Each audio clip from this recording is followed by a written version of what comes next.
האישה הזאת חיסלה את כל הסיפור הפלסטיני, חלק נוסף עם מצרית. השם של האישה הזאת, נוני דרוויש. I was born and raised as a Muslim in Cairo, Egypt, but I grew up as a child in the 50s in the Gaza Strip. And the reason I was in Gaza was because Gaza at that time was part of Egypt. I attended Gaza elementary schools where we learned hatred, vengeance, retaliation. Peace was never an option. The concept of peace was something foreign.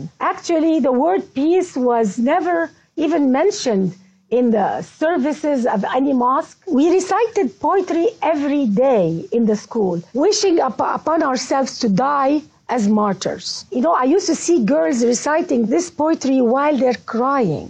They would wish upon themselves to die as a martyr. See, our value system was about victimhood, thinking of ourselves as victims, or to be a martyr, to go kill everybody and die as a martyr, either a victim or a martyr. There is nothing in between. Women don't go to mosques, but we used to hear the service of the mosque either on radio or on TV. And I remember every Friday prayer, the sheikh would be at the end of the sermon, he would curse, may God destroy the Jews and the infidel and even the Christians and non-Muslims, and he would call non-Muslims the enemies of Allah. If you grow up with cursing as a form of prayer, it can feel and sound normal. Hatred can be normal because who am I to judge? I never noticed that this is not holy. So this is how I grew up. 22 Arab countries did everything they could to make life impossible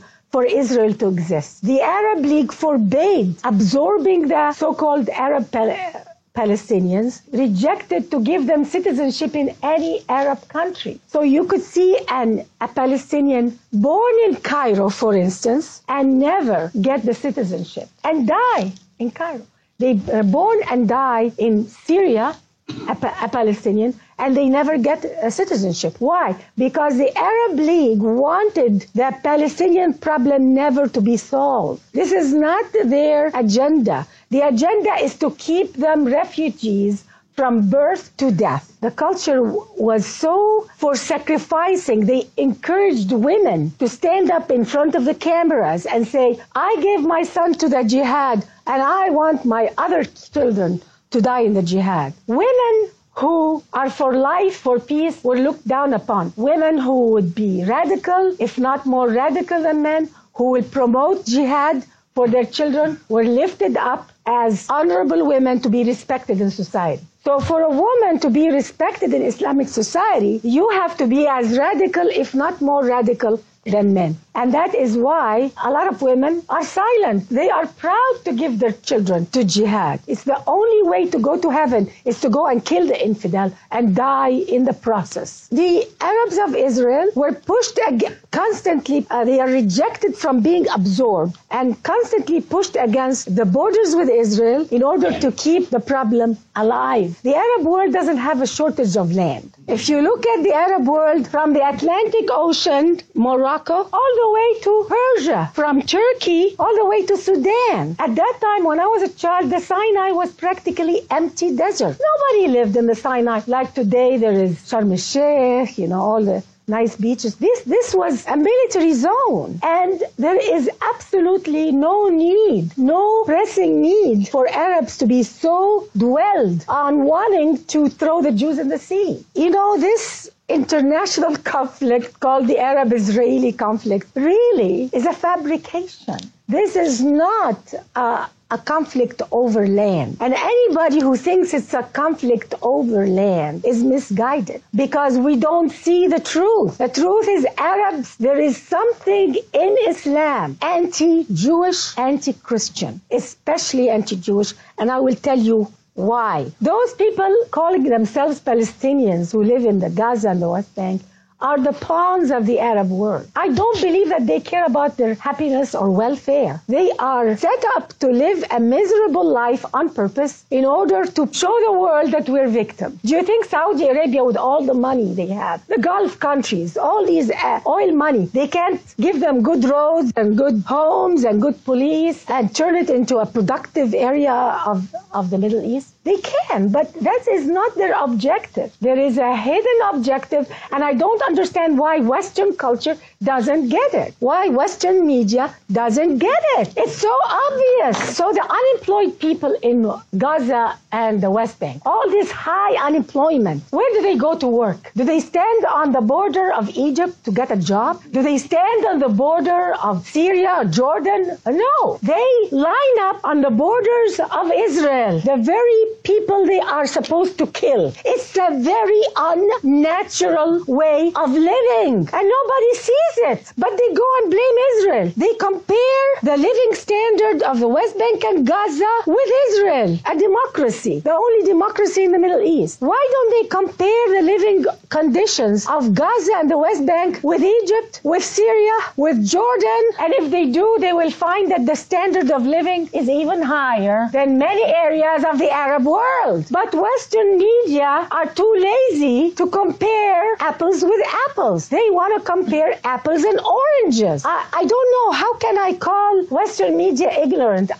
They should not be ignorant. And then they go and ask Israel, why don't you do some concessions for the Palestinians? I never hear them stand up to Arab leaders and ask Western media, why don't they ask Arab leaders, how about some concessions to the Israeli people? We never hear that. And it's very convenient to blame all of this terrorism on, after 9/11 especially, they blame the terrorism. Oh, it's because we have this terrorism everywhere by Muslims. It's all because of the occupation. If it wasn't for the occupation of Gaza, if it's not for the occupation of the West Bank, we wouldn't have a problem. The problem all is because of Israel. That's what they want to give the impression. And this is a big lie, because I lived in Gaza as a child, and I witnessed the terrorism against Israel before the occupation of Gaza and before the occupation of the West Bank. And our media here doesn't even know that. There was terrorism against Israel before the occupation. So people who are Arabs who claim that they are doing terrorism now because they want freedom, democracy. No, there is no freedom and democracy in any Arab country, let alone the West Bank or Gaza. So we have to really call a spade now. This is too serious to just take all these lies and look the other way, because it's very, very hard to know the truth if you rely on Arab media, if you rely on the culture around you. And because of life in an oppressive society, I moved to America. I moved to America in the end of 78, 79. And my life completely changed. And one time I wanted to attend a synagogue and a church because I was curious. I thought they were going to curse the Arabs the same way we cursed them in our mosque, the holiness of the place. They were praying for everybody. They were praying for peace on earth. How can we leave this earth a better place? It was a totally different way of thinking, the opposite of what I grew up with. And that's when I went to a mosque here also in Los Angeles. And I thought that because they allowed women, that it was going to be different here within America. I am so glad that Islam in America must be so different. So I went to the mosque and I heard anti-Semitism again in the mosque. And I was told, don't assimilate in America. We're here to Islamize America. They were looking down at American culture. They were looking down at this society. And I felt very uncomfortable. I said, oh my God, there is an agenda here. And I never went back again. It hit me. How could we do this? How could we lie and accuse people of something we Arabs know very well we have done ourselves? How could this happen? What kind of value system allows a person or allows a culture or a religion to lie and accuse their enemies of something that they know they've done themselves? They know that Osama bin Laden did that. They know that he was financed with Arab money, with oil money until today. How could they accuse the Jewish people of that? Look at the map of the Middle East. You can hardly see Israel. It's impossible to convince any person who has an IQ of a child that this problem is over the land called Israel. Israel. It's time for the West to understand this, because it's not just not good for Israel, it's not good for the Arab world. They are collapsing. A lot of people think that the Arab world is so strong and so powerful. It's rotting from the core, but they don't know. The religious leaders are telling them to continue the hate instead of telling them to repent and find the true God, the love and the friendship. In the eyes of many Muslims, in the eyes of Islam itself, Jews and non-Muslims, they call them the kafir, the infidels. They don't deserve the truth, they don't deserve justice, and they don't deserve mercy. How can this happen? And we accept it, and we don't say no. The Arab world will never have freedom and democracy when the hatred is number one, when the jihad is number one, when killing your enemy is number one, when you're fixated on lies and slander. You will never have peace and democracy. Nobody asks this question. Why all this lies and slander against the Jewish people, against America? They call America the great Satan and Israel the little Satan. Why? Do you know that on Syrian TV, on Arabic TV, on Egyptian TV, the constant day and night lies about the Jewish people is unbelievable. There was a show that was saying, and in it was not just religious leaders, some of them were scientists, Arab scientists, saying that, oh, do you know why Israel went to Haiti to help with the earthquake? You know why? Because Israel really wanted to harvest the organs of the Haitian people.